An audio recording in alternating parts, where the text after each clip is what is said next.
Hello every one, എല്ലാവർക്കും PSC tips and ട്രിക്സിൻ്റെ പുതിയൊരു ക്ലാസ്സിലേക്ക് സ്വാഗതം. നമ്മൾ ഇന്ന് ന്യൂ SCERTയുടെ മറ്റൊരു അധ്യായമാണ് പഠിക്കാനായിട്ട് പോകുന്നത്. 5th സ്റ്റാൻഡേർഡിൽ വരുന്ന അടിസ്ഥാന ശാസ്ത്രം ഭാഗം 2-ലെ മൂന്നാമത്തെ അധ്യായം, ഭാഗം 2-ലെ മൂന്നാമത്തെ അധ്യായമാണ് നമ്മൾ പഠിക്കുന്നത്. കഴിഞ്ഞ 2 ദിവസങ്ങളായിട്ട് നമ്മൾ കയ്യെത്തും ദൂരത്ത് ആകാശം എന്ന ഈ 5th ചാപ്റ്ററും ഊർജ്ജ സ്രോതസ്സുകൾ എന്ന ഈ ഒരു 6th ചാപ്റ്ററും പഠിച്ചു. ഇന്ന് നമ്മൾ ഇന്ദ്രിയ ജാലം എന്ന ഈ ഒരു അധ്യായമാണ് പഠിക്കാൻ പോകുന്നത്. ഒരു അധ്യായം കൂടി കഴിഞ്ഞാൽ നമ്മൾ 5th സ്റ്റാൻഡേർഡിലെ 2 ടെക്സ്റ്റ് ബുക്കിലെ മുഴുവൻ അധ്യായങ്ങളും പഠിച്ചു കഴിഞ്ഞിട്ടുണ്ടാകും. അപ്പോൾ ഇന്ദ്രിയജാലം എന്ന ഈ ഒരു അധ്യായത്തിലേക്ക് ഇന്ന് കടക്കുകയാണ്. അപ്പോൾ കഴിഞ്ഞ എല്ലാ ക്ലാസ്സുകളും നിങ്ങൾ കണ്ടിട്ടുണ്ടാവുമെന്ന് വിശ്വസിക്കുന്നു. നമ്മൾ അടിസ്ഥാന ശാസ്ത്രത്തിലെ അധ്യായങ്ങൾ ഓരോന്നായിട്ടാണ് പഠിച്ചു വരുന്നത്. അപ്പോൾ ഒരു സെപ്പറേഷൻ, ബയോളജി, ഫിസിക്സ്, കെമിസ്ട്രി എന്നൊരു സെപ്പറേഷൻ ആകുന്നത് വരെ ബേസിക് ടെക്സ്റ്റായിട്ട് നൽകിയിട്ടുണ്ട്. അപ്പോൾ അതാണ് നമ്മൾ ആദ്യം കംപ്ലീറ്റ് ചെയ്യുന്നത് കേട്ടോ. ഈ ഒരു അധ്യായത്തിൽ നമ്മൾ പഠിക്കുന്നത് മനുഷ്യ ശരീരത്തിലെ ഇന്ദ്രിയങ്ങളെക്കുറിച്ചാണ്. നമ്മുടെ ചുറ്റുപാടുകളെ അടുത്തറിയുന്നതിനായിട്ട് നമ്മളെ സഹായിക്കുന്ന അവയവങ്ങളാണ് ഇന്ദ്രിയങ്ങൾ എന്ന് പറയുന്നത്. ഈ ഇന്ദ്രിയങ്ങളുടെ സംരക്ഷണത്തെക്കുറിച്ച്, സംരക്ഷണത്തിൻ്റെ പ്രാധാന്യത്തെക്കുറിച്ചൊക്കെ മനസ്സിലാക്കി തരുന്ന ഒരു അധ്യായമാണ് ഇന്ദ്രിയജാലം എന്ന ഈ ഒരു അധ്യായം. ഇവിടെ ഈ ഒരു അധ്യായത്തിൽ ആദ്യം തന്നെ നമ്മുടെ ചുറ്റുപാടുമുള്ള കുറച്ച് ജീവികൾ അവയുടെ ചുറ്റുപാടുകളെ പലതരത്തിൽ തിരിച്ചറിയുന്നു എന്ന് മനസ്സിലാക്കത്തക്ക വിധത്തിൽ അവരുടേതായിട്ടുള്ള അഭിപ്രായങ്ങൾ രേഖപ്പെടുത്തിയിട്ടുണ്ട്. ഇപ്പോൾ ഇവിടെ ഒരു ചെറിയ ഡോഗ് പറയുന്നുണ്ട്, ഞാൻ ചെറിയ ശബ്ദം പോലും അറിയുന്നു. അപ്പോൾ ഇതുപോലെ ഈഗിള് പറയുന്നുണ്ട്, വളരെ ദൂരെയുള്ള ഇരയെ പോലും എനിക്ക് കാണാൻ കഴിയും, ദൂരെയുള്ളവയെ പോലും കാണാൻ കഴിയും. അപ്പോൾ ചിത്രശലഭം പറയുന്നത്, എൻ്റെ കാലുകൾ ഉപയോഗിച്ച് രുചി അറിയാൻ, തിരിച്ചറിയാൻ കഴിയും. അപ്പോൾ അതുപോലെ ബെയർ പറയുന്നുണ്ട്, എനിക്ക് നേരിയ ഗന്ധം പോലും തിരിച്ചറിയാൻ കഴിയുമെന്ന്. പിന്നെ ക്രോക്കഡൈൽ പറയുന്നുണ്ട്, എൻ്റെ ശരീരം പാറ പോലെ ആണെങ്കിലും എവിടെ തൊട്ടാലും ഞാൻ തിരിച്ചറിയാം. അപ്പോൾ ടച്ച് എന്നൊരു ആ ഒരു സെൻസിറ്റിവിറ്റിയെ കുറിച്ചാണ് ഇവിടെ പറഞ്ഞിട്ടുള്ളത്. അപ്പോൾ ഇവ നമ്മുടെ ചുറ്റിലുമുള്ള ഈ ജീവികൾ വിവിധ തരത്തിലാണ് അവരുടെ ചുറ്റുപാടുകളെ തിരിച്ചറിയുന്നത്. അപ്പോൾ എന്തൊക്കെയാണ് ഇവിടെ പറഞ്ഞത് എന്ന രീതിയിൽ ഒരു പട്ടിക തയ്യാറാക്കാനാണ് പറഞ്ഞിട്ടുള്ളത്. അപ്പോൾ ഇതിൽ നിന്ന് നമുക്ക് മനസ്സിലാക്കാം, പരുന്ത് ഏത് അവയവം വെച്ചാണ്? കണ്ണാണ്. ദൂരക്കാഴ്ച സാധ്യമാകുന്നു, വളരെ ദൂരെയുള്ള ഇരയെ പോലും കാണാൻ കഴിയുന്നു എന്നാണ് പരുന്ത് പറഞ്ഞത്. പൂമ്പാറ്റ, ചിത്രശലഭം എന്താ പറഞ്ഞത്? കാലുകൾ കൊണ്ടാണ് രുചി അറിയുന്നത്. അപ്പോൾ ഇവിടെ ഏതാണ് അവയവം? കാലുകളാണ് രുചി അറിയാൻ സഹായിക്കുന്നു. മുതലയാണെങ്കിൽ ത്വക്കുകളാണ്, അവയുടെ ശരീരത്തിൽ എവിടെ തൊട്ടാലും തിരിച്ചറിയാനുള്ള കഴിവ്, സ്പർശം തിരിച്ചറിയാനുള്ള കഴിവുണ്ട് എന്ന് പറഞ്ഞു. നായയ്ക്ക് ചെവികളും മൂക്കുമാണ്, കേൾവിശക്തി കൂടുതലാണ്, ഘ്രാണശക്തിയും കൂടുതലാണ്. ചെറിയ ശബ്ദം, നേരിയ ഗന്ധം പോലും നായകൾക്ക് തിരിച്ചറിയാനായി സാധിക്കും. കരടിക്കാണെങ്കിൽ മൂക്കാണ്, ഗന്ധം അറിയുന്നതിനായിട്ടുള്ള കഴിവാണ്. ഇവിടെ പറഞ്ഞല്ലോ, എനിക്ക് നേരിയ ഗന്ധം പോലും തിരിച്ചറിയുന്നതിനായിട്ട് കഴിയും. അപ്പം ഇങ്ങനെയാണ് നമ്മുടെ ചുറ്റുപാടുമുള്ള മൃഗങ്ങൾ അവയുടെ കാഴ്ച, സ്പർശം, കേൾവി, ഗന്ധം, രുചി എന്നിവയിലൂടെ ചുറ്റുപാടുകളെ മനസ്സിലാക്കുന്നത്. ചില അവയവങ്ങൾ ഈ ജീവികളെ അതിനായി സഹായിക്കുന്നു എന്ന് മനസ്സിലാക്കി. ഇതുപോലെ തന്നെയാണ് ചുറ്റുപാടുകളെ മനസ്സിലാക്കാൻ നമ്മുടെ അവയവങ്ങൾ സഹായിക്കുന്നത്. എങ്ങനെയാണ്? കണ്ണ് കാഴ്ച, ചെവിയിലൂടെ കേൾവി, മൂക്ക് ഗന്ധം, നാക്കിലൂടെ നമുക്ക് രുചി അറിയാം, ത്വക്കിലൂടെ നമുക്ക് സ്പർശവും അറിയാം. ഇതാണ് മനുഷ്യരുടെ ജ്ഞാനേന്ദ്രിയങ്ങൾ. ജ്ഞാനേന്ദ്രിയങ്ങളാണ് നമ്മൾ പറഞ്ഞത്, കണ്ണ്, ചെവി, മൂക്ക്, നാക്ക്, ത്വക്ക്. ഇനി അവയുടെ വിശദാംശങ്ങളാണ് നമുക്ക് പഠിക്കേണ്ടത്. അതിന് മുന്നേ ആയിട്ട് നമുക്കിവിടെ ഒരു ഡെഫിനിഷൻ പോലെ തന്നിട്ടുണ്ട്. എന്താണ് ജ്ഞാനേന്ദ്രിയങ്ങൾ എന്ന് പറയുന്നത്? ചുറ്റുപാടുകളെ മനസ്സിലാക്കുന്നതിന് സഹായിക്കുന്ന വിവിധ തരം അവയവങ്ങൾ ജന്തുക്കൾക്കുണ്ട്. ഈ അവയവങ്ങളെയാണ് ജ്ഞാനേന്ദ്രിയങ്ങൾ എന്ന് പറയുന്നത്. കണ്ണ്, ചെവി, മൂക്ക്, നാക്ക്, ത്വക്ക് എന്നിവയാണ് മനുഷ്യരുടെ ജ്ഞാനേന്ദ്രിയങ്ങൾ. അപ്പോൾ എന്താണ് ജ്ഞാനേന്ദ്രിയങ്ങൾ എന്ന് മനസ്സിലായി, മനുഷ്യരുടെ ജ്ഞാനേന്ദ്രിയങ്ങൾ ഏതൊക്കെയാണ് എന്നും മനസ്സിലായി. അതിനുശേഷം ഇവിടെ ചെറിയൊരു മത്സരം പോലെ ഒരു ആക്ടിവിറ്റി തന്നിട്ടുണ്ട്. അപ്പോൾ ഈ പറഞ്ഞതുപോലെ ജ്ഞാനേന്ദ്രിയങ്ങളുടെ പ്രവർത്തനങ്ങൾ മനസ്സിലാക്കത്തക്ക വിധത്തിൽ ഒരു മത്സരമാണ്, ചെറിയ ക്ലാസ്സാണ്. അപ്പോൾ അതിന് കുട്ടികൾക്ക് മനസ്സിലാക്കത്തക്ക വിധത്തിലൊരു ആക്ടിവിറ്റിയാണ് കൊടുത്തിട്ടുള്ളത്. കണ്ണിൻ്റെ സഹായമില്ലാതെ ഈ പറഞ്ഞതുപോലെ വസ്തുക്കളെ തിരിച്ചറിയാനോ അല്ലെങ്കിൽ എന്തെങ്കിലും ആക്ടിവിറ്റികളൊക്കെ ചെയ്യാൻ സാധിക്കുമോ എന്ന രീതിയിലാണ് ചോദിച്ചിട്ടുള്ളത്. പിന്നീട് കണ്ണിൻ്റെ നിറത്തെക്കുറിച്ചും കണ്ണിൻ്റെ ആ ഒരു രൂപത്തെക്കുറിച്ചും പറയുന്നുണ്ട്. ഇവിടെ കണ്ണിൻ്റെ ഒരു ആകൃതി, മനുഷ്യൻ്റെ കണ്ണിൻ്റെ ആകൃതി നൽകിയിട്ടുണ്ട്. മനുഷ്യൻ്റെ കണ്ണ് പോലെ തന്നെയാണോ എല്ലാ ജീവികൾക്കും? നമ്മുടെ കണ്ണുകൾ പോലെ തന്നെയാണോ മറ്റുള്ള ജീവികളുടെയും കണ്ണുകൾ? അപ്പോൾ ഉദാഹരണമായിട്ട് ഇവിടെ കുറച്ച് ചിത്രങ്ങൾ തന്നിട്ടുണ്ട്. ആട്, അതുപോലെ ടൈഗർ, പിന്നെ ഒരു ഹെന്ന് തന്നിട്ടുണ്ട്. ഇവയുടെ എല്ലാം കണ്ണുകൾ സ്ഥാനം ഒരുപോലെയല്ല, ഒരേ ഇടത്തിലല്ല. കണ്ണുകളുടെ സ്ഥാനം ഓരോ മൃഗങ്ങളിൽ ഓരോ പോലെയാണ്. അവർക്ക് അതിൻ്റേതായിട്ടുള്ള ഗുണങ്ങളുമുണ്ട്. ഇപ്പോൾ തലയുടെ മുൻവശത്ത് കണ്ണുകളുള്ളവയാണ് സിംഹം, കടുവ, മൂങ്ങ പോലെയുള്ളവയൊക്കെ. അവയ്ക്ക് ഈ വസ്തുവിൻ്റെ സ്ഥാനവും അകലവും ഒക്കെ കൃത്യമായിട്ട് തിരിച്ചറിയാനായിട്ട് സാധിക്കുകയും അതിലൂടെ ഇര പിടിക്കാനായിട്ട് സാധിക്കുകയൊക്കെ ചെയ്യുന്നുണ്ട്. അതുപോലെ തലയുടെ വശങ്ങളിൽ കണ്ണുകളുള്ളവയാണ് ഇപ്പോൾ കോഴി, പ്രാവ്, മാൻ, മുയൽ പോലെയുള്ളവയൊക്കെ. അതുകൊണ്ട് ഒരേ സമയം രണ്ട് വശങ്ങളിലുമുള്ള കാഴ്ചവെക്ക് സാധ്യമാവുകയും ശത്രുക്കളിൽ നിന്ന് രക്ഷ നേടാനായിട്ട് കഴിയുകയും ചെയ്യും. ഇങ്ങനെയാണ് കണ്ണിൻ്റെ ആ ഒരു സവിശേഷത വരുന്നത്. തലയുടെ മുൻവശത്ത് കണ്ണുകളുള്ള ജീവികൾക്ക് വസ്തുവിൻ്റെ സ്ഥാനവും അകലവും കൃത്യമായി തിരിച്ചറിയാൻ കഴിയുന്നു. കടുവ, സിംഹം തുടങ്ങിയ ജീവികളുടെ ഈ ഒരു പ്രത്യേകത അവയെ ഇര പിടിക്കാനായി സഹായിക്കുന്നു. തലയുടെ വശങ്ങളിൽ കണ്ണുകളുള്ള ജീവികൾക്ക് രണ്ട് വശത്തുമുള്ള കാഴ്ച സാധ്യമാകുന്നു. മാൻ, മുയൽ തുടങ്ങിയ ജീവികൾക്ക് ശത്രുക്കളിൽ നിന്ന് രക്ഷ നേടാനായിട്ട് ഈ ഒരു പ്രത്യേകത സഹായിക്കുകയും ചെയ്യുന്നു. ഇതാണ് കണ്ണുകളുടെ ആ സ്ഥാനം കൊണ്ടുള്ള സവിശേഷത എന്ന് പറയുന്നത്. ഇനി കുറച്ച് ജീവികളും അവയുടെ സവിശേഷതകളും തന്നിട്ടുണ്ട്. ജീവികളിലെ പ്രത്യേകത എന്തൊക്കെയാണെന്ന് നോക്കാം. പൂച്ചയുടെ കണ്ണിലെ കൃഷ്ണമണി പകൽ വെളിച്ചത്തിൽ ചുരുങ്ങിയും രാത്രി പരമാവധി വികസിച്ചുമാണ് കാണപ്പെടുന്നത്. നേരിയ വെളിച്ചത്തിൽ പോലും അവയ്ക്ക് കാഴ്ച സാധ്യമാകും. പൂച്ചയുടെ കണ്ണുകളിൽ പ്രത്യേകതരം കോശങ്ങളുടെ ഒരു പാളിയുണ്ട്.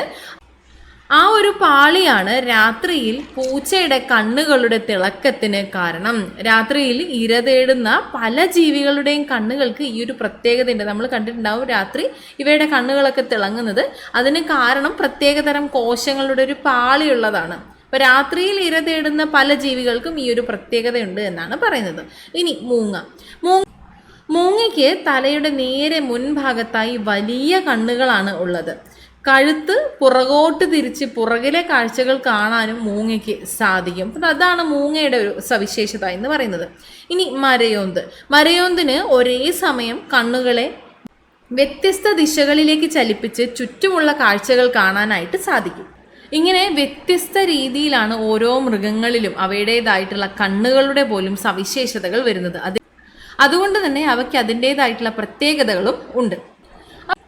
അപ്പോൾ നമ്മൾ ഇതുവരെ കണ്ണുകളെ കുറിച്ചാണ് പറഞ്ഞത്. ഇനി നമുക്ക് നേത്ര രോഗങ്ങളെ കുറിച്ച് പഠിക്കാം. അപ്പോൾ ആദ്യം തന്നിട്ടുള്ളത് ഒരു ആരോഗ്യവകുപ്പിൻ്റെ നോട്ടീസാണ്. ചെങ്കണ്ണ് പടരുന്നു. സംസ്ഥാനത്ത് ചെങ്കണ്ണ് ബാധിച്ച് ഒട്ടേറെ പേർ ചികിത്സ തേടുന്നുണ്ട്. കുട്ടികൾക്കിടയിലായി ഈ രോഗം വേഗത്തിൽ പടരുന്നു. സമ്പർക്കത്തിലൂടെ പകരുന്ന രോഗമായതിനാൽ രോഗി ഉപയോഗിച്ച വസ്തുക്കൾ സ്പർശിക്കാതിരിക്കാൻ ശ്രദ്ധിക്കണം. സമ്പർക്കത്തിലൂടെ പകരുന്ന രോഗമാണ് ചെങ്കണ്ണ്. അതിനാൽ രോഗി ഉപയോഗിച്ച വസ്തുക്കൾ സ്പർശിക്കാതിരിക്കണം. അപ്പോൾ മെഡിക്കൽ ഓഫീസറുടെ ഒരു നോട്ടീസാണ് കണ്ടത്. അപ്പോൾ ഇവിടെ നിന്ന് നമുക്ക് മനസ്സിലാക്കാം ചെങ്കണ്ണിൻ്റെ ലക്ഷണങ്ങൾ എന്തൊക്കെയാണ്. കണ്ണിൽ വേദനയുണ്ടാവും. കണ്ണിൽ വേദന അനുഭവപ്പെടുന്നു. ചുവപ്പ് നിറം കാണപ്പെടുന്നു. ചൊറിച്ചിലും വീർത്ത കൺപോളകളും ഒക്കെ കാണപ്പെടുന്നതാണ് ചെങ്കണ്ണിൻ്റെ പ്രധാനപ്പെട്ട ലക്ഷണം എന്ന് പറയുന്നത്. കൂടാതെ കണ്ണിൽ നിന്ന് വെള്ളം വരിക, ലൈറ്റ് സെൻസിറ്റിവിറ്റി ഉണ്ടാവും. ഇപ്പോൾ പ്രകാശത്തിലേക്ക് നേരിട്ട് നോക്കാനൊരു പ്രയാസമൊക്കെ കാണപ്പെടുന്നത് ചെങ്കണ്ണിൻ്റെ ലക്ഷണമായിട്ടാണ് പറയപ്പെടുന്നത്. ഇപ്പോൾ ചെങ്കണ്ണിനെ കുറിച്ച് കണ്ടു. കണ്ണിനെ ബാധിക്കുന്ന മറ്റ് അസുഖങ്ങൾ ഏതൊക്കെയാണ്?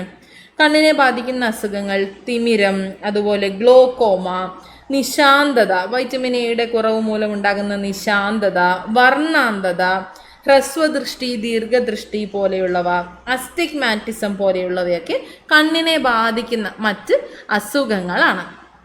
അപ്പോൾ കണ്ണ് പരിശോധനയ്ക്ക് ചെന്നിരിക്കുന്ന സമയത്ത് നമുക്ക് ഡോക്ടർ ഇത്തരത്തിലൊരു ചാർട്ട് കാണിക്കുന്നുണ്ട്. നമ്മളിത് കണ്ടിട്ടുണ്ടാവില്ലേ? എന്താണിത്? ഇതാണ് സ്നെല്ലൻ ചാർട്ട് എന്ന് പറയുന്നത്. Snellen chart. അപ്പോൾ ഇതാണ് സ്നെല്ലൻ ചാർട്ട്. കാഴ്ച പരിശോധിക്കാൻ സാധാരണമായി ഉപയോഗിച്ചു വരുന്ന ഈ ചാർട്ടിൽ പല വലിപ്പത്തിലുള്ള അക്ഷരങ്ങളാണുള്ളത്. മുകളിൽ നിന്ന് താഴേക്ക് വരുന്തോറും വലിപ്പം കുറഞ്ഞു വരുന്ന രീതിയിലാണ് ഈ അക്ഷരങ്ങൾ ക്രമീകരിച്ചിട്ടുള്ളത്. 1862 ഡച്ച് നേത്രരോഗ വിദഗ്ധനായിട്ടുള്ള ഹെർമൻ സ്നെല്ലനാണ് ഇത് തയ്യാറാക്കിയത്. ഈ ചാർട്ടിൻ്റെ പേര് സ്നെല്ലൻ ചാർട്ട് എന്നാണ്. സ്നെല്ലൻ ചാർട്ട് 1862 ഡച്ച് നേത്രരോഗ വിദഗ്ധനായിട്ടുള്ള ഹെർമൻ സ്നെല്ലനാണ് ഈ ഒരു ചാർട്ട് തയ്യാറാക്കിയിട്ടുള്ളത്. അപ്പോൾ കാഴ്ച പരിശോധനയ്ക്കായിട്ട് സാധാരണയായി ഉപയോഗിക്കുന്ന ചാർട്ടാണ് സ്നെല്ലൻ ചാർട്ട്. ഇനി കാഴ്ചയ്ക്ക് വെല്ലുവിളി നേരിടുന്നവർ എങ്ങനെയായിരിക്കും അവരുടെ ചുറ്റുപാടുകളെ മനസ്സിലാക്കുന്നത്? അല്ലെങ്കിൽ തിരിച്ചറിയുന്നത് എങ്ങനെയായിരിക്കും? അവരുടെ മറ്റ് ഇന്ദ്രിയങ്ങൾ ഉപയോഗിച്ചിട്ടായിരിക്കും. ഇപ്പോൾ കേൾവി, സ്പർശം പോലെയുള്ള മറ്റ് ഇന്ദ്രിയങ്ങളെ ഉപയോഗപ്പെടുത്തിയാണ് കാഴ്ച വെല്ലുവിളിയുള്ള ജനങ്ങൾ അവരുടെ ചുറ്റുപാടുകളെ നേരിടുന്നത്. ഇപ്പോൾ കാഴ്ച പരിമിതിയുള്ളവർ ശബ്ദം തിരിച്ചറിഞ്ഞിട്ട് ആളുകളെ തിരിച്ചറിയാറില്ലേ? ശബ്ദം കേട്ടിട്ട് ആളുകളെ തിരിച്ചറിയാറുണ്ട്. തൊട്ടു നോക്കിയിട്ട്, ഇപ്പോൾ കറൻസി നോട്ടും മറ്റു കാര്യങ്ങളും ഒക്കെ തൊട്ടു നോക്കിയിട്ട് അത് ആൾക്കാർ തിരിച്ചറിയാറുണ്ട്. നാണയങ്ങളൊക്കെ തൊട്ടു നോക്കിയാലൊക്കെ അറിയാം. ഒരു സ്പർശം കൊണ്ട് തിരിച്ചറിയുന്നുണ്ട്. ഇതുപോലെയുള്ള സംവിധാനങ്ങൾ അവർക്കുണ്ട്. തീവണ്ടിയിലെ സീറ്റ് നമ്പർ തിരിച്ചറിയുന്നതിനായിട്ട്, ഫുട്പാത്തിലെ ടൈല്, ഇപ്പം നോട്ടുകളിലുള്ള വശങ്ങളിലെ ടാക്റ്റൈൽ വരകളും അതിൻ്റെ വലിപ്പ വ്യത്യാസമൊക്കെ മനസ്സിലാക്കിക്കൊണ്ടാണ് ഇങ്ങനെ തൊട്ടു നോക്കിയിട്ട് കറൻസികളും മറ്റു കാര്യങ്ങളൊക്കെ തിരിച്ചറിയുന്നത്. അതുപോലെ തീവണ്ടിയിലെ സീറ്റ് നമ്പറൊക്കെ ഇതിൽ അടയാളപ്പെടുത്തിയിട്ടുള്ളതുപോലെ ബ്രെയിൽ ലിപിയിൽ അടയാളപ്പെടുത്തി കൊടുക്കുമ്പോൾ അത് കുറച്ചുകൂടെ എളുപ്പമുള്ളതായിരിക്കും. പൊതു ഇടങ്ങളിൽ അവർക്ക് കാഴ്ച പരിമിതി ഉള്ളവർക്ക് സഹായകമാണ് ഈ ഒരു രീതി. അതുപോലെ ഫുട്പാത്തിലെ ഈ ഒരു പരുക്കൻ ടൈലുകൾ നിങ്ങൾ ശ്രദ്ധിച്ചിട്ടുണ്ടാവും. ഇത് കണ്ണ് കാണാത്തവർക്ക്, കാഴ്ച പരിമിതി ഉള്ളവർക്ക് സഹായകമാകുന്നതിന് വേണ്ടിയിട്ടാണ് പരുക്കൻ ടൈലുകൾ, ടാക്ടൈൽ ടൈൽസ് വഴിയാണ് അവർക്ക് വഴി തിരിച്ചറിയാനായിട്ട് സാധിക്കുന്നത്. ചില റോഡുകളിലൊക്കെ നമ്മൾ ഈ ഒരു പാത്തിൽ പോസ്റ്റൊക്കെ നിൽക്കുന്നത് കണ്ടിട്ടുണ്ടാവും, ശ്രദ്ധിച്ചിട്ടുണ്ടാവും നിങ്ങൾ. അതൊക്കെ ഈ പറയുന്നത് പോലെ ഒരു വെല്ലുവിളി ഉയർത്തുന്ന സാഹചര്യമാണ്. ആക്ച്വലി ഈ ഒരു പാത്ത് ഈ പറയുന്നത് പോലെ കാഴ്ചശക്തി ഉള്ളവർക്ക് സഹായകരമാകാൻ വേണ്ടിയിട്ട് ചെയ്യുന്ന കുറച്ച് സംവിധാനങ്ങളാണ്. പൊതു ഇടങ്ങൾ കുറച്ചും കൂടെ അവർക്ക് ആക്സസിബിൾ ആവാൻ വേണ്ടി സഹായകരമാകുന്നതിന് വേണ്ടി ചെയ്യേണ്ട കാര്യങ്ങളാണ്.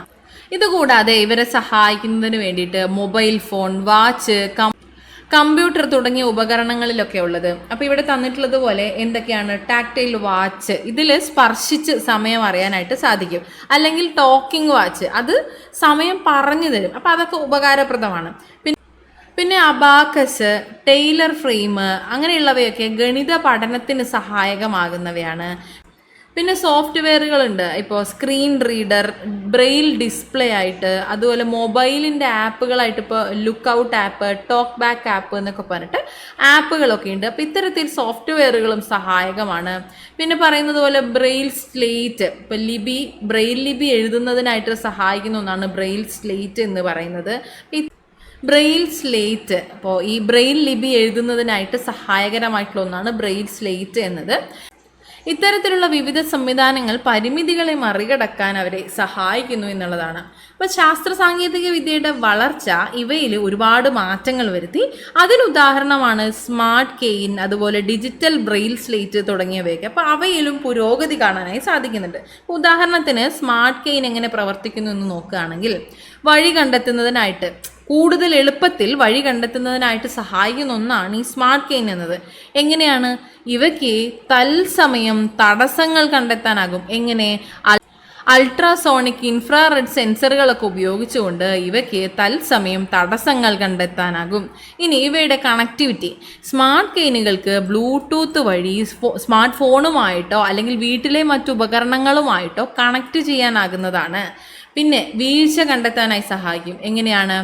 താഴെ വീഴുകയും എഴുന്നേൽക്കാൻ കഴിയാതെ വരികയും ചെയ്യുകയാണെങ്കിൽ ബന്ധപ്പെട്ടവരെ വിവരമറിയിക്കുന്നതിനുള്ള സംവിധാനവും ഇതിലുണ്ട്. വളരെ നൂതനമായിട്ടുള്ള സംവിധാനങ്ങൾ കൊണ്ടുവന്നിട്ടുണ്ട് എന്നുള്ളതാണ്. പിന്നീട് ക്രമീകരിക്കാവുന്ന ഉയരമാണ്, വ്യത്യസ്ത ഹാൻഡിൽ ഗ്രിപ്പുകളുണ്ട്, വിവിധ സെൻസറി ഫീഡ്ബാക്ക് ക്രമീകരണങ്ങളുണ്ട്. ഇങ്ങനെ വ്യക്തിഗതമായിട്ടുള്ള ഒരുപാട് ക്രമീകരണങ്ങളുണ്ട്. യാത്ര ചെയ്ത ദൂരം, നടത്തത്തിൻ്റെ വേഗത, നേരിടുന്ന തടസ്സങ്ങളുടെ വിവരങ്ങൾ തുടങ്ങിയവ ശേഖരിക്കാനും ഇവയ്ക്ക് കഴിയുമെന്നുള്ളതാണ്. അപ്പോൾ സ്മാർട്ട് കെയിൻ എന്നത് ശാസ്ത്ര സാങ്കേതിക വിദ്യയിലൂടെ കാഴ്ച പരിമിതരെ സഹായിക്കുന്നതിന് ഒരു പടി കൂടെ മുന്നിലെത്തി എന്ന് വേണം നമുക്ക് പറയാനായിട്ട്. ക്ലിയർ അല്ലേ? ഓക്കെ. ഇനി കണ്ണുകളുടെ ആരോഗ്യത്തിലേക്ക്. കണ്ണുകളെ നമ്മൾ സൂക്ഷിക്കണം. കാഴ്ച എന്നത് വളരെ പ്രധാനപ്പെട്ട ഒന്നാണ്. ഇവിടെ കുട്ടികൾക്ക് മനസ്സിലാകുന്ന രീതിയിൽ ചെറിയ ഉദാഹരണങ്ങൾ തന്നിട്ടുണ്ട്. അപ്പോൾ ഇവിടെ നിന്ന് നമുക്ക് മനസ്സിലാക്കാം. കണ്ണുകൾ തിരുമ്മാതിരിക്കുക, മങ്ങിയ വെളിച്ചത്തിൽ TV കാണുകയോ വായിക്കുകയോ ചെയ്യാൻ പാടില്ല, കണ്ണിനുള്ളിൽ സ്പർശിക്കാതിരിക്കുക, ദീർഘസമയം മൊബൈൽ ഫോൺ, കമ്പ്യൂട്ടർ, TV എന്നിവ ഉപയോഗിക്കാതിരിക്കുക, മറ്റുള്ളവർ ഉപയോഗിച്ച തൂവാലകൾ ഉപയോഗിക്കാതിരിക്കുക, കണ്ണിൻ്റെ പ്രശ്നങ്ങൾക്ക് ഇടയ്ക്കിടെ കാഴ്ച പരിശോധന നടത്തുക, ആവശ്യത്തിന് വെളിച്ചം ലഭിക്കുന്ന സ്ഥലത്തിരുന്ന് വായിക്കുക, കണ്ണിൻ്റെ പ്രശ്നങ്ങൾ നേരത്തെ തിരിച്ചറിയുന്നതിനായി ഇടയ്ക്കിടെ കാഴ്ച പരിശോധന നടത്തുക. ഇലക്കറികളും പച്ചക്കറികളും പഴങ്ങളും അടങ്ങിയ ആഹാരം കഴിക്കുക. ഇപ്പോൾ വിറ്റാമിൻ എ അടങ്ങിയിട്ടുള്ള ആഹാരം കഴിക്കുക എന്നതൊക്കെയാണ് പ്രധാനമായും കണ്ണിനെ സംരക്ഷിക്കുന്നതിന്, കണ്ണിൻ്റെ ആരോഗ്യം നിലനിർത്തുന്നതിനായിട്ട് നാം ശ്രദ്ധിക്കേണ്ടത്. ഇനി കേൾവിയിലേക്ക്, കേട്ടറിഞ്ഞ്. ഇപ്പം ഇവിടെയും ഒരു ഗെയിം പോലെ തന്നിട്ടുണ്ട്. ഈ കണ്ണ് കെട്ടിയ കുട്ടി എങ്ങനെയായിരിക്കും ഇവർ തിരിച്ചറിയുന്നത്? ശബ്ദത്തിലൂടെ ആയിരിക്കും, അല്ലെങ്കിൽ മറ്റ് ഇന്ദ്രിയങ്ങളിലൂടെ ആയിരിക്കും. ശബ്ദം തിരിച്ചറിഞ്ഞും നമ്മുടെ ചുറ്റുപാടുകളെ മനസ്സിലാക്കാനായി നമുക്ക് സാധിക്കും, അല്ലേ? അപ്പോൾ കേൾവിയുടെ ഒരു പ്രാധാന്യത്തെക്കുറിച്ചൊക്കെയാണ് ഇനി പറയുന്നത്. അപ്പോൾ കേൾക്കാൻ സഹായിക്കുന്ന ഇന്ദ്രിയമായിട്ടുള്ള ചെവി സംരക്ഷിക്കുന്നതിന് നമ്മൾ വേണ്ടത്ര പ്രാധാന്യം നൽകുന്നുണ്ടോ? ഇവിടെ ഒരു സംഭാഷണ ശകലം നൽകിയിട്ടുണ്ട്. കുട്ടി പറയണം, അയ്യോ ചെവി വേദനിക്കുന്നു. അപ്പോൾ അമ്മ പറയുന്നുണ്ട് ഡോക്ടറെ കാണാം, വാ ഡോക്ടറെ കാണാം. അപ്പോൾ ഇവിടെ മുത്തശ്ശൻ പറയുന്നുണ്ട് കുറച്ച് എണ്ണ ചൂടാക്കി ഒഴിച്ചോളൂ എന്ന്. അപ്പോൾ ഈ ഒരു സംവിധാനം നമ്മൾ നേരത്തെ കേട്ടിട്ടുണ്ട്. പക്ഷേ ഇത് ശരിയാണോ? കേൾവിഷൻ ഇവിടെ പറഞ്ഞതുപോലെ എണ്ണ ചൂടാക്കി കാതിലേക്ക് ഒഴിക്കാൻ പാടും. ഇപ്പോൾ നിങ്ങളിപ്പോൾ പ്രാഥമിക ആരോഗ്യ കേന്ദ്രങ്ങളിലോ അല്ലെങ്കിൽ ജനറൽ ഹോസ്പിറ്റലിലൊക്കെ ഒ പി ടിക്കറ്റ് എടുത്ത് വെയിറ്റ് ചെയ്യുന്ന സമയത്ത് ആ ചുമരുകളൊക്കെ ഒന്ന് നിരീക്ഷിച്ചിട്ടുണ്ടോ? അതിൽ ഒരുപാട് പദ്ധതികൾ, ഗവൺമെൻറ്റിൻ്റെ പദ്ധതികൾ, അല്ലെങ്കിൽ ഇതുപോലെയുള്ള അറിയാത്ത കാര്യം, ഇപ്പം എണ്ണ ചൂടാക്കി ഒഴിച്ചോളൂ എന്നുള്ളത് ശരിക്കും തെറ്റായിട്ടുള്ളൊരു സ്റ്റേറ്റ്മെൻറ്റാണ്. പണ്ടുള്ളവരങ്ങനെ ചെയ്തിട്ടുണ്ടാകാം, പക്ഷേ ചെയ്യാൻ പാടില്ല എന്നാണ് ഇപ്പോൾ വിദഗ്ധർ പറയുന്നത്. അപ്പോൾ അത്തരത്തിലുള്ള കാര്യങ്ങളൊക്കെ ആ ചുമരുകളിൽ നിന്നൊക്കെ നമുക്ക് മനസ്സിലാക്കാം. ഇടയ്ക്കൊന്ന് ശ്രദ്ധിച്ചു നോക്കൂ കേട്ടോ, നമ്മൾ PSCയിൽ ചോദിക്കുന്ന കുറേ കാര്യങ്ങൾ അവിടെ കാണാനായി സാധിക്കും. ഓക്കെ, അപ്പോൾ മുത്തശ്ശൻ നിർദ്ദേശിച്ചത് ശരിയായിട്ടുള്ളൊരു പരിഹാരമാണോ? അല്ല കേട്ടോ. അപ്പോൾ നേരിട്ടും ഫോൺ വഴിയും ആരോഗ്യ വിദഗ്ധരുടെ സേവനം എല്ലായിടത്തും ലഭ്യമാകുന്ന ഇക്കാലത്ത് ശാസ്ത്രീയ അടിത്തറയില്ലാത്ത ചികിത്സാ രീതികൾ പിന്തുടരാൻ പാടില്ല. ആരോഗ്യ വിദഗ്ധരുടെ നിർദ്ദേശപ്രകാരം മാത്രമേ ചെവിയിൽ മരുന്നുകൾ ഉപയോഗിക്കാൻ പാടുള്ളൂ. സ്വയം ചികിത്സ അപകടമാണ്. കേൾവിശക്തി നഷ്ടപ്പെടാൻ പോലും ഇതൊക്കെ കാരണമാകും. ഇപ്പോൾ ചൂടുള്ള എണ്ണ ചെവിയിലേക്ക് ഒഴിക്കുന്നത് സ്വയം ചികിത്സയുടെ ഭാഗമാണ്. ഇത് കേൾവിശക്തി നഷ്ടപ്പെടാൻ പോലും കാരണമായേക്കാം. അതുപോലെ പെൻസിൽ, തീപ്പെട്ടിക്കൊള്ളി പോലെയുള്ള വസ്തുക്കളൊന്നും ചെവിയിലിടാനായിട്ട് പാടില്ല. അപ്പോൾ ഇവിടെ പറയുന്നുണ്ട് പെൻസിൽ, പേന, തീപ്പെട്ടിക്കൊള്ളി, സേഫ്റ്റി പിൻ തുടങ്ങിയ വസ്തുക്കളൊന്നും തന്നെ ചെവിയിലിടാനായിട്ട് പാടില്ല. ചെവിയുടെ മുകളിൽ അടിക്കാനായിട്ട് പാടില്ല. ചെവിയെ നമ്മൾ സംരക്ഷിക്കേണ്ടതാണ്. വലിയ ശബ്ദങ്ങൾ കേൾക്കുന്നത് പോലും നമ്മുടെ ചെവിക്ക് ബുദ്ധിമുട്ടുള്ള ഒരു കാര്യമാണ്. അണുബാധയ്ക്കും ചെവി വേദനയ്ക്കും ഒക്കെ കാരണമാകുന്ന ഒന്നാണ് ഈ കുളങ്ങൾ പോലെയുള്ള അശുദ്ധമായിട്ടുള്ള വെള്ളമുള്ള കുളങ്ങൾ പോലെയുള്ളവയിൽ നീന്തുകയോ മുങ്ങി കുളിക്കുകയോ ഒക്കെ ചെയ്യുന്നത്. എല്ലാം ശ്രദ്ധിക്കേണ്ട കാര്യമാണ്. ഇവയിലൂടെ അണുബാധയും ചെവി വേദനയും ഒക്കെ ഉണ്ടാകും. ചെവിക്കുള്ളിൽ വെള്ളം കയറുന്നത് പോലും ചെവിയിൽ അണുബാധയുണ്ടാക്കും. നമുക്കറിയാം, അശുദ്ധമായിട്ടുള്ള വെള്ളത്തിൽ, അപ്പോൾ കുളങ്ങൾ പോലെയുള്ള അശുദ്ധമായിട്ടുള്ള വെള്ളത്തിൽ നീന്തുകയോ മുങ്ങി കുളിക്കുകയോ ഒക്കെ ചെയ്യുന്നത് പോലും ചെവി വേദനയ്ക്കും അണുബാധയ്ക്കും ഒക്കെ കാരണമാകുന്ന കാര്യമാണ്. അതുപോലെ വലിയ ശബ്ദങ്ങളൊക്കെ തുടർച്ചയായി കേൾക്കുന്നത് ബുദ്ധിമുട്ടുണ്ടാക്കും. ഇവിടെ നൽകിയിട്ടുള്ളതുപോലെ പെൻസിൽ, പേന, തീപ്പെട്ടിക്കൊള്ളി, സേഫ്റ്റി പിൻ പോലെയുള്ള ഒരു വസ്തുവും ചെവിയിലിടാൻ പാടില്ല. ചെവിയെ നമ്മൾ സംരക്ഷിക്കേണ്ടതാണ്. പിന്നെ നേരത്തെ പറഞ്ഞതുപോലെ എണ്ണ, ഉപ്പുവെള്ളം പോലെയുള്ള ദ്രാവകങ്ങളൊന്നും ചെവിയിൽ ഒഴിക്കാൻ പാടില്ല. അത് ചെവി വേദനയ്ക്കും ചിലപ്പോൾ കേൾവിക്കുറവിന് പോലും കാരണമായി എന്ന് വന്നേക്കാം. ഇതൊന്നും കൂടാതെ തന്നെയും പല കാരണങ്ങൾ കൊണ്ട് കേൾവിക്കുറവുകളൊക്കെ ഉണ്ടാകാറുണ്ട്. ഇങ്ങനെ കേൾവിക്കുറവ് ഉണ്ടാകുന്ന സാഹചര്യത്തിൽ അത് പരിഹരിക്കുന്നതിനുള്ള ഉപകരണങ്ങളാണ് ശ്രവണ സഹായികൾ അഥവാ ഹിയറിംഗ് എയ്ഡ്സ് എന്ന് പറയുന്നത്. ശബ്ദത്തിൻ്റെ ഉച്ചത കൂട്ടാനും വ്യക്തത വരുത്താനും പ്രത്യേക സംവിധാനങ്ങളുള്ള വിവിധ തരം ശ്രവണ സഹായികൾ ഇന്ന് ലഭ്യമാണ്. കേൾവി തകരാറുകൾ പരിഹരിക്കുന്നതിനായിട്ട് ശസ്ത്രക്രിയയും ഇന്ന് ലഭ്യമാണ്. ഇത് കോക്ലിയർ ഇംപ്ലാന്റ് ശസ്ത്രക്രിയ. ജന്മനായുള്ള കേൾവി തകരാറുകൾ പരിഹരിക്കുന്നതിനുള്ള മാർഗമാണ് കോക്ലിയർ ഇംപ്ലാന്റ് ശസ്ത്രക്രിയ എന്നത്. ജന്മനായുള്ള കേൾവി തകരാറുകൾ പരിഹരിക്കുന്നതിനുള്ള ഒരു മാർഗമാണ് കോക്ലിയർ ഇംപ്ലാന്റ് ശസ്ത്രക്രിയ. അതായത് ചെവിക്കുള്ളിലെ കോക്ലിയ മാറ്റിവെക്കുന്ന ഒരു ശസ്ത്രക്രിയയാണ് കോക്ലിയർ ഇംപ്ലാന്റ് ശസ്ത്രക്രിയ. നമ്മൾ പഠിച്ചിട്ടില്ലേ, ശ്രുതി തരംഗം എന്ന് പറഞ്ഞൊരു പദ്ധതി നിങ്ങൾ കേട്ടിട്ടുണ്ടാവും. കേരള സർക്കാരിൻ്റെ സാമൂഹ്യ നീതി വകുപ്പ് വഴി നടപ്പിലാക്കുന്ന ജന്മനാൽ അല്ലെങ്കിൽ കുട്ടിക്കാലത്ത് കേൾവി ശക്തി നഷ്ടപ്പെട്ടിട്ടുള്ള കുട്ടികൾക്കായിട്ട് സൗജന്യമായി കോക്ലിയർ ഇംപ്ലാന്റ് ശസ്ത്രക്രിയ നടത്തിക്കൊടുക്കുന്ന ഒരു പദ്ധതിയാണ് ശ്രുതി തരംഗം എന്ന് പറയുന്നത്. അപ്പോൾ അതിനായിട്ടും ഇവിടെ ശസ്ത്രക്രിയകളുണ്ട്. ചെവിയിലെ കോക്ലിയ മാറ്റിവെക്കുന്നതിലൂടെ ആ ഒരു തകരാറുകൾ ഒരു പരിധി വരെ മാറ്റാനാകും എന്നാണ് പറയുന്നത്. ഇനി മണമറിയാൻ നമ്മളിനി അടുത്ത ഒരു ജ്ഞാനേന്ദ്രിയത്തിലേക്ക് കടക്കുകയാണ്. അപ്പോൾ ഇവിടെ 2 കുട്ടികൾ ഈ പറഞ്ഞതുപോലെ തന്നെ ഒരു ഇല്ലുസ്ട്രേഷൻ ആണ്. ജലദോഷം ഉള്ളതുകൊണ്ട് എനിക്ക് മണം കിട്ടുന്നില്ല എന്നൊരു കുട്ടി പറയാണ്. അപ്പോൾ അവിടെ എന്താണ്, സ്മെല്ല് തിരിച്ചറിയാൻ സാധിക്കുന്നില്ല. മറ്റേ കുട്ടിക്ക് എന്താണ്, ഹായ് നല്ല മണം എന്ന് പറയുന്നുണ്ട്. ആ ഒരു മണം തിരിച്ചറിയാനായി സാധിക്കുന്നു, ആ ഒരു ഗന്ധം തിരിച്ചറിയാനായി സാധിക്കുന്നു. എന്തുകൊണ്ടായിരിക്കും ജലദോഷം വരുമ്പോൾ മണം തിരിച്ചറിയാതിരിക്കുന്നത്? മൂക്കിനുള്ളിൽ എപ്പോഴും ഈർപ്പം അനുഭവപ്പെടാറുണ്ട്. ഒരു സ്രവം ഉൽപ്പാദിപ്പിക്കപ്പെടുന്നതാണ് ഇതിന് കാരണം. മൂക്കിലെത്തുന്ന പൊടിപടലങ്ങളും രോഗാണുക്കളും നീക്കം ചെയ്യുക എന്നതാണ് ആ ഒരു സ്രവത്തിൻ്റെ ധർമ്മം എന്ന് പറയുന്നത്. എന്നാൽ വൈറസ് ബാധ ഉണ്ടാകുന്ന സമയത്ത് ഈ സ്രവം കൂടുതൽ ഉൽപ്പാദിപ്പിക്കപ്പെടുകയും ആ ഒരു അവസ്ഥയാണ് ജലദോഷം എന്ന് പറയുന്നത്. അങ്ങനെ കൂടുതൽ സ്രവം ഉണ്ടാകുമ്പോൾ എന്ത് സംഭവിക്കും? മണമറിയാൻ സഹായിക്കുന്ന കോശങ്ങളിലേക്ക് ഗന്ധകണികകൾ എത്താതെയാകും. അതുകൊണ്ടാണ് ജലദോഷമുള്ള സമയത്ത് മണം തിരിച്ചറിയാനായിട്ട് സാധിക്കാത്തത്.